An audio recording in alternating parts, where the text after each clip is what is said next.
तो अब हमने सक्सेसफुली अपना पिंग एएम पे लॉगिन कर लिए हैं। तो अब हम देखते हैं कि जैसे ही हम फर्स्ट स्क्रीन देखते हैं तो इस तरह से हमारी फर्स्ट स्क्रीन आती है जो कि हमारी टॉप लेवल रील में। तो ये टॉप लेवल रील में आप देखोगे कि ये सब उससे रिलेटेड डाटा है। आइडेंटिटी स्टोर्स, ओपन डीएस, तो ये डाटा है। तो अब हम पहले देख लेते हैं कि हमारा जो डैशबोर्ड है उसमें क्या क्या आता है। अगर मैं इसको दोबारा से करता हूँ तो ये मेन हो गया। तो सबसे पहले ये हो गया हमारा टॉप लेवल रील। ये हमारा एडमिन या उससे रिलेटेड वर्क के लिए आता है। तो हम इस पर मोस्टली कम काम करते हैं और जो भी वर्क रिलेटेड काम होता है हम उसके लिए हम न्यू रील बनाते हैं। तो इस तरह से हम बनाएंगे अपने लिए न्यू रील जिसमें हम अपना डाटा रखेंगे। तो रील क्या होता है वो हम आपको बताएंगे। रील जो होता है वो आइसोलेटेड डाटा के लिए काम आता है।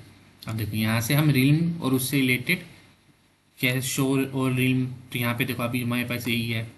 तो इस तरीके से सारी रील आ जाती है। उसके बाद देखते हैं कॉन्फ़िगरेशन। अगर हमें एएम रिलेटेड कॉन्फ़िगरेशन करनी है तो हम यहाँ से करते हैं कॉन्फ़िगरेशन। ऑथेंटिकेशन के लिए क्या है, कोर एट्रीब्यूट हो गया।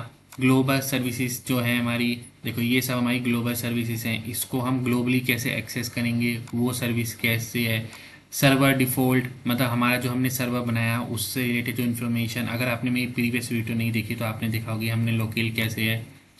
तो ये सर्वर रिलेटेड है। हमारा जो एएम सर्वर है उससे रिलेटेड जो इन्फॉर्मेशन है वो है। अगर हमें कोई भी सर्वर पे चेंज करना है तो हम इसके थ्रू करेंगे। उसके बाद नेक्स्ट है हमारा सीक्रेट स्टोर।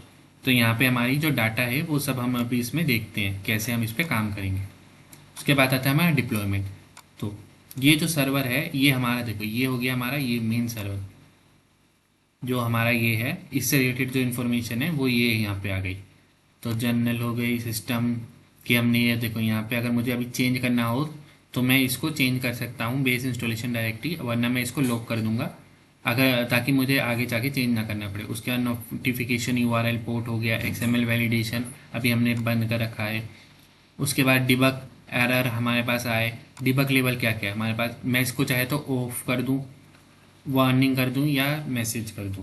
तो ये हमारे इंक्रीजिंग लेवल है। सी मुझे एरर चाहिए तो एरर पे आएगा। उसके बाद मर्ज डब फाइल हो गया। मेल सर्वर हमने अभी कॉन्फ़िगर नहीं किया हुआ तो हम इसके लोकल पोर्ट पे ही अभी काम कर रहे हैं। तो इस तरीके से हमारा मेल सर्वर है। तो ये हमारे सर्वर से रिलेटेड जो कॉन्फ़िगरेशन हम करेंगे वो इसमें करेंगे। CTS UMA ये सब हम देखते हैं कैसे काम करते हैं इस पर। वो डायरेक्टली कॉन्फ़िगरेशन देखो, जो हमने एएम से रिलेटेड डाटा स्टोर किया है, कॉन्फ़िगरेशन की है, वो हमने कौन से डायरेक्टली कॉन्फ़िगरेशन में किया, हमने इस वाले इसके अंदर हमने अपना डायरेक्टरी कॉन्फ़िगरेशन किया है। तो अब देखो यही जो है ये हमारा जो यूज़र है ये इस उस डायरेक्टरी एएम डायरेक्टरी का है जो यहाँ पे आया है। तो अगर हमें कुछ भी चेंज करना हो हम यहाँ से करेंगे। और उसका सर्वर क्या है हमने रखा है ds.learn.com, ये SSL कनेक्शन।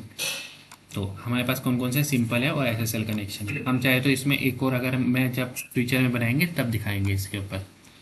उसके बाद साइट्स, अभी हमने create site to locate a pool of server that can respond to client request in high availability. Sites का मतलब है लोड बैलेंसर के थ्रू जैसे हम काम करते हैं तो हम एक और साइट इसको ऐड कर सकते हैं प्राइमरी और सेकेंडरी यूआरएल के थ्रू।